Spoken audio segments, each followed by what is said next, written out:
möchtest besser Deutsch sprechen.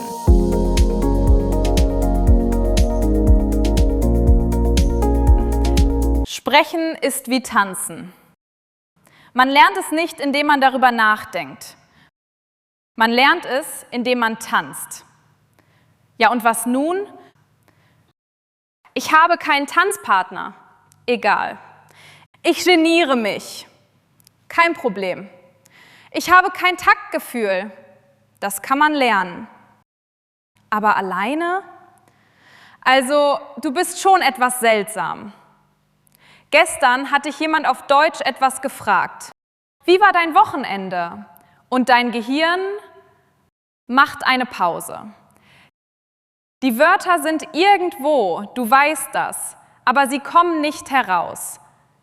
Du wirst rot, du sagst, gut, und du denkst, warum kann ich nicht sprechen? Ich kann dir versichern, du bist nicht allein. Das ist das größte Problem von Menschen, die neue Sprachen lernen weltweit. Nicht die Grammatik, nicht der Wortschatz. Das Problem ist das Sprechen. Und heute zeige ich dir eine Methode. Sie ist kostenlos, du brauchst keinen Kurs, keinen Tandempartner, kein teures App-Abo. Du brauchst nur dich selbst. Warum ist Sprechen so schwierig? Auch wenn du die Sprache eigentlich kennst. Mit dieser Frage haben sich Psychologen beschäftigt.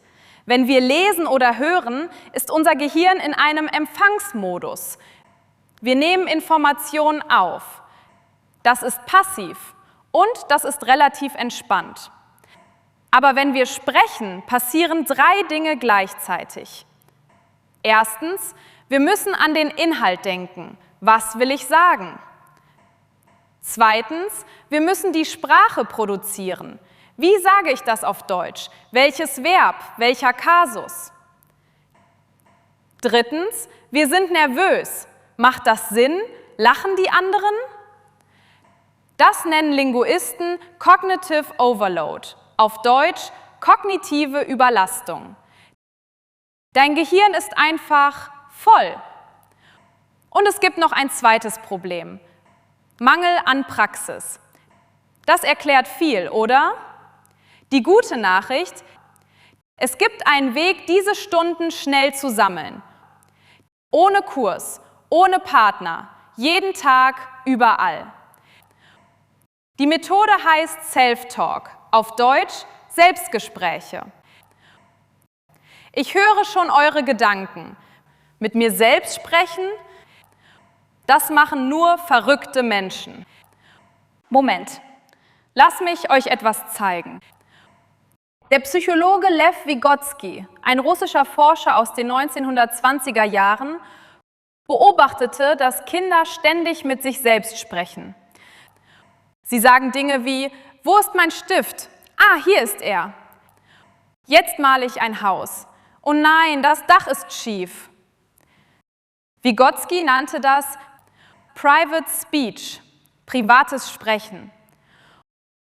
Und er erkannte etwas Interessantes. Das ist kein Zeichen von Verrücktheit. Es ist ein Werkzeug des Denkens. Kinder nutzen Sprache, um ihre Gedanken zu ordnen.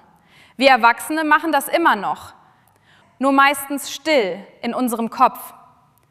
Wenn du morgens verschlafen aufwachst und denkst, okay, zuerst duschen, dann Kaffee, danach muss ich noch diese E-Mail schreiben, dann führst du bereits ein Gespräch mit dir selbst. Die Idee von Self-Talk ist einfach. Mach dieses Gespräch auf Deutsch. Wie funktioniert das konkret? Hier sind 3 Techniken, von einfach bis fortgeschritten. Technik 1. Das laufende Kommentar. Du kommentierst, was du gerade machst, wie ein Reporter deines eigenen Lebens. Du machst Kaffee? Dann könntest du sagen, okay, zuerst brauche ich Wasser. Wo ist die Kaffeekanne? Ah, da ist sie. Das Wasser kocht noch nicht. Jetzt warte ich kurz. Vielleicht nehme ich noch etwas Milch. Nein, heute lieber schwarz. Oder beim Kochen: Ich schneide die Zwiebel. Die Stücke sind zu groß. Ich brauche ein schärferes Messer. Hoffentlich weine ich nicht wieder. Oder beim Spazierengehen: Das Wetter ist heute besser als gestern. Der Park ist ziemlich voll. Oh, da läuft ein Hund. Der sieht glücklich aus. Oder im Supermarkt: Ich brauche Tomaten, Brot und Joghurt. Das klingt simpel, aber genau deshalb funktioniert es. Du trainierst nicht mit künstlichen Beispielsätzen aus einem Lehrbuch. Du trainierst mit deinem echten Leben. Und genau über dein Leben möchtest du später auch mit anderen Menschen sprechen. Technik 2: Das innere Interview. Die zweite Technik ist etwas anspruchsvoller. Stell dir vor, du sitzt in einem Podcast und jemand stellt dir Fragen. Zum Beispiel: Wie war dein Wochenende?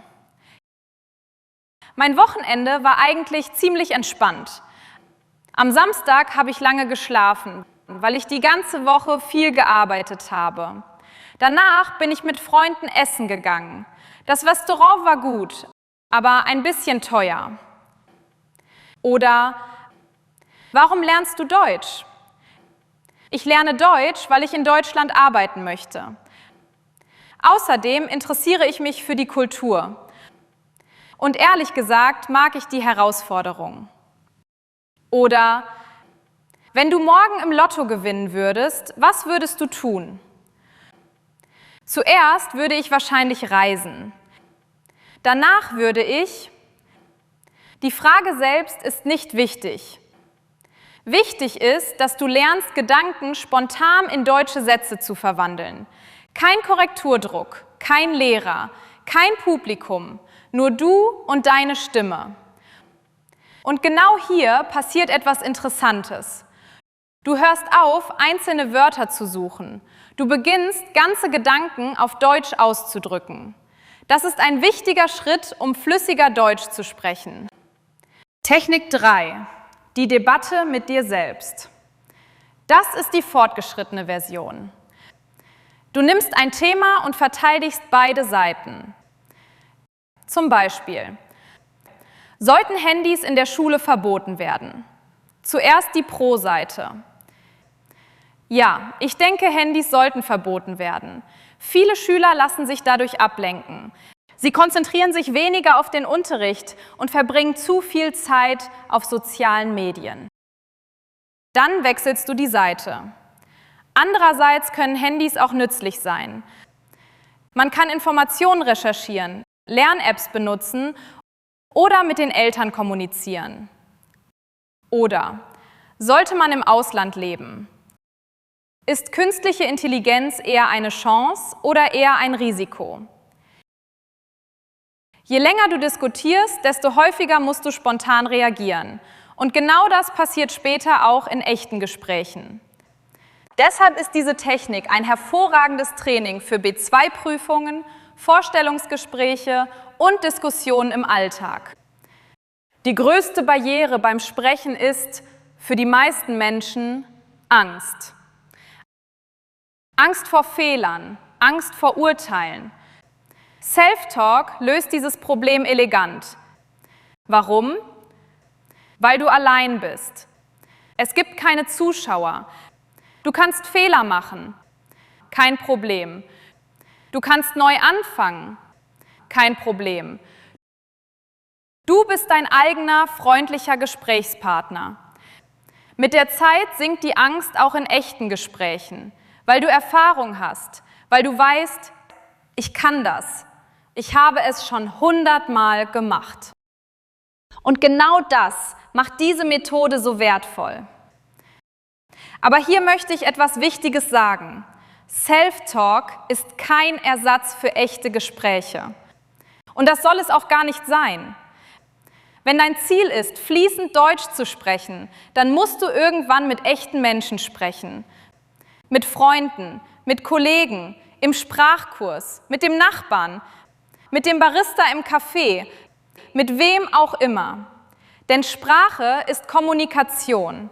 und Kommunikation findet zwischen Menschen statt.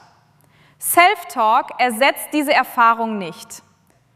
Was Self-Talk aber kann, ist dir dabei helfen, dich auf diese Erfahrung vorzubereiten. Stell dir einen Musiker vor. Er übt zu Hause, er spielt Tonleitern, er probiert schwierige Stellen immer wieder. Aber irgendwann muss er auf die Bühne. Oder denk an einen Sportler. Er trainiert unter der Woche viele Stunden allein oder mit seiner Mannschaft. Aber das eigentliche Spiel findet später statt. Self-Talk ist genau das, Training. Es ist eine Möglichkeit, jeden Tag ein paar Minuten Sprechpraxis zu sammeln. Kostenlos, ohne Termin und ohne auf andere Menschen angewiesen zu sein. Und genau deshalb kann es so effektiv sein. Wenn dann das echte Gespräch kommt, ist es nicht mehr das erste Mal, dass du Deutsch sprichst. Du hast bereits geübt, vielleicht 10-mal, vielleicht 100-mal. Und mit jeder Wiederholung wird Deutsch ein kleines bisschen vertrauter. Mit der Zeit wirst du merken, dass die Angst kleiner wird. Nicht, weil du plötzlich perfekt geworden bist, sondern weil dein Gehirn lernt, ich habe das schon oft gemacht, ich kann das. Bevor wir Schluss machen, möchte ich dir eine kleine Aufgabe geben. Nicht für nächste Woche, nicht für nächsten Monat, für heute. Wenn dieses Video zu Ende ist, stell einen Timer auf 5 Minuten. Nur 5 Minuten. Und probiere eine der 3 Techniken aus. Kommentiere deinen Spaziergang. Gib dir selbst ein kleines Interview. Oder diskutiere mit dir selbst über ein Thema, das dich interessiert. Es muss nicht perfekt sein. Du musst nicht jedes Wort kennen. Und du musst keine beeindruckenden Sätze bilden. Das Ziel ist nicht Perfektion. Das Ziel ist, deinen Mund zu bewegen und deine Gedanken auf Deutsch auszudrücken. Und wenn du die Übung gemacht hast, schreib mir in die Kommentare, welche Technik hast du ausprobiert und wie hat es sich angefühlt? Ich bin gespannt auf eure Erfahrungen. Und denkt daran, Sprechen ist wie Tanzen. Man lernt es nicht, indem man darüber nachdenkt. Man lernt es, indem man tanzt. Danke fürs Zuhören.